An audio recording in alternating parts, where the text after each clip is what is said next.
এক এক নবীর তুলনা এক এক নবীর মর্যাদার ডিস্টিং করেছি। কোন কোন নবীকে আমি আল্লাহ আমার নিজ হাতে বানিয়েছি, কোন কোন নবীকে আমি আল্লাহ আমার সাথে কথা বলার যোগ্যতা দিয়েছি, কোন কোন নবীকে আমি আল্লাহ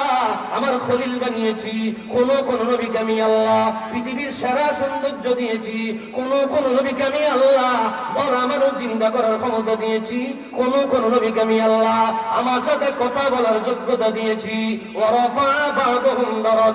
এই সকল নবীদের তুলনায় এমন একজন রসুল দুনিয়ায় পাঠালাম, এমন একজন রসুল দুনিয়ায় পাঠালাম যার মর্যাদা এত বেশি দিলাম, যার মর্যাদা এত বেশি দিলাম 1,23,999 জন নবী ও রসুলদের মর্যাদা যদি এক পাল্লায় রাখা হয়, আমার আপনার নবী রহমাতুল লিল আলামিন হুজুরে কিবরিয়ার মর্যাদার সমান কোন দিনের জন্য হবে না। একটু আওয়াজ দিয়ে বলি আল্লাহ